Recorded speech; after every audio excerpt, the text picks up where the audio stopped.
All right, Brandon, my friend, not too far from here, just down the road in Grand Rapids, Michigan. Yep. Love you, Brandon. All right, you're with REMAX in Grand Rapids. You've been in the business for 5 years. You're a systems and real estate grad, and of course, a one-on-one coaching client. I think we just heard your coach, William Huffman, in the back there. Yep. So 2023, you did 46 units for 22 million. And this year you're on pace for 55 units. So that's a good 20% increase. And you're going to end up at about how much in volume? About 17. Okay, perfect. And that's right. Your GCI is up. We talked about that. Your GCI is up substantially. And we'll talk about that in a second. So talk to us about 76 hard for you. What is it? How are you on pace for 55 and last year you did 46? That's a 20% increase. What did it do to create that? Well, for me, it created a structure. So a lot of times we don't really have structure as agents. We're solopreneurs. Nobody really tells us what to do for the most part. And for me, that was the missing piece. After we completed, it was 2 weeks. I'm like, why do I feel this way? I think you actually texted me and said, what do I do? Yeah, it certainly felt like doing that. If I didn't, I don't even remember. But it's one of those things where it just something felt like it was missing. I had finally okay, nobody had told me really what to do every day. Or how to it's break it common. out into small pieces. Normal. So even prior coaching companies hadn't broken it down that simply. To the day. Correct. You prospect for at least 90 minutes. You make X amount of contacts. You're supposed to be adding X amount per day to your database. Yep. Social media posts. Yep. Exactly. It was the structure I needed. And so now we're taking that forward. Awesome. Well, you mentioned to me that you were used to making contacts before, but not the level that you're hitting today. And now you've got kind of a new number, a new standard. Can you talk to us about that? Yeah, and it went off of William helping me out discover that, and then also going off of your model of it's half your goal. So my goal is 50 transactions. I need to be contacting 25 people a day. That's right. Yep. So you're doing 25 a day now. Before 76 hard, you were averaging less than 10. Yeah. And you even struggled to say that that's probably a lot of days I wasn't even hitting close to 10. Yeah. But during 76 hard, you were averaging 19. Yeah. So which is, by the way, a good increase. So you basically doubled your contacts during 76 hard. What caused that, or how were you able to double? You were doing less. Let's just call it 8. How did you go to 19? I wasn't really doing much prospecting at all before. Okay. So were you even hitting 8 then? Or did you tell a fib with me? It would do some database stuff, open Sounds familiar. follow up. Yeah.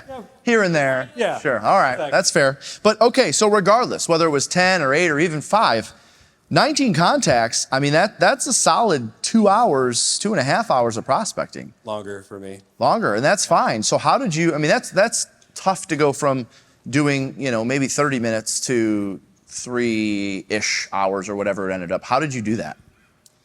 I had to in order to generate the business. So I don't know if you want to touch on this now, but the volume decrease was because I figured out, talking with Will, my unreal life was not with this builder anymore.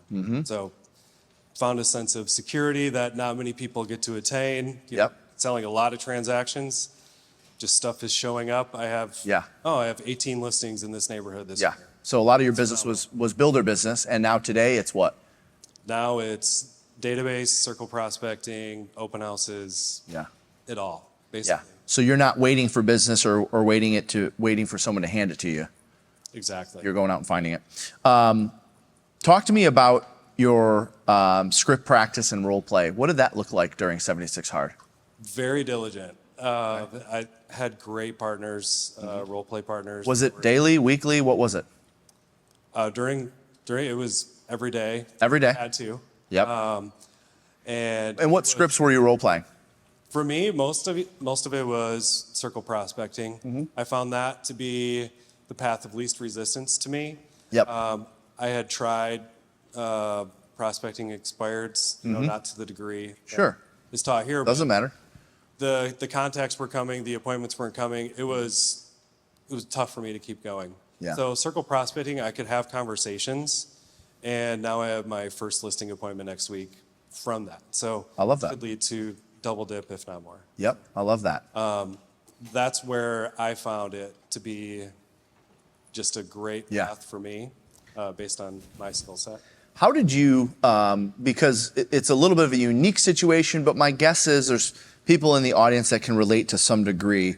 How did you make the decision to say, you know what, I'm going to let this relationship on the builder side go, and I'm going to bet on myself and go all in?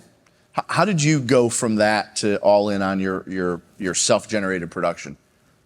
It was a series of conversations with my wife, with Will. What does this look like where I want to be? Yeah. Unreal Life is not 2 open houses during the week, 2 open houses on Saturday. Yep. Sitting in a bunch of things I'm not getting paid for. Yeah. And just really realizing my worth. Yeah. Honestly, I'm worth more than what I'm getting paid here, even though it's really nice to mailbox money. Of course. Honestly. Yeah. People just show up and they want to pick something out. Exactly. However, that wasn't where we wanted to be. Yeah. And part of it too. How did you walk away from it though? Because I feel like, I'm sure there's some people in the audience that may be dual career. There may be people in the audience that are hanging on to and not willing to, that's a risk. It was not a guarantee. Just because you sign up for coaching and you sign up for 76 Hard, I mean, obviously there were some things that you knew were going to help, but it still wasn't guaranteed. How'd you make that decision? I was building on past things that I had burned the boats on. So 7 years ago, I was working on trucks or I was driving trucks. Sold everything, went into sales, car sales, failed at that for a while. And then, okay, Laura's like, if you want to do this, let's do it. Yep. And we both left our jobs the same day, hadn't even passed my exam yet, and went for it. Won Rookie of the Year that year. Yeah. The next year, kind of hit me between the eyes that I wasn't doing the right things. Yep. I mean, we netted 12 grand the next year. Wow. So then the builder opportunity comes along. It's like, yeah, I'm going to grab on. At that point, yeah, you're going to make decisions that are requirements to live, right? At that point, survival. Exactly. But the more you get into this environment, I had listened to your podcast a long time before I showed up to an event. Yeah. And you begin to realize, like, this is just something I have to implement to move on.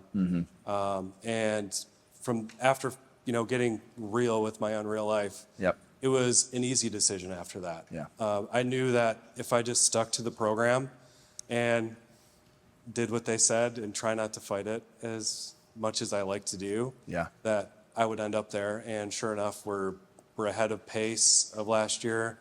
Commission is down because our average price range is 360. Yeah. And average build is. You mean your volume's down, but your commission's volume, up. that's it. Volume's down. Because your average build was probably 600-700, somewhere in that range. Exactly. Yep. But your money's up. Money's the up. one that matters. Exactly. Profitability's up. No complaints there. Awesome. Taylor, do you have anything to add to that? Yeah, one of the things that I think about, with you, Brandon, is that in 76 Hard, every single day there's, different categories of activities. There's obviously skills practice every single day. There's, 90 minutes of prospecting, 3 hours if you're behind on your goal. And I think that's why some of you maybe are ahead or on pace now for your goal because you made those adjustments earlier in the year.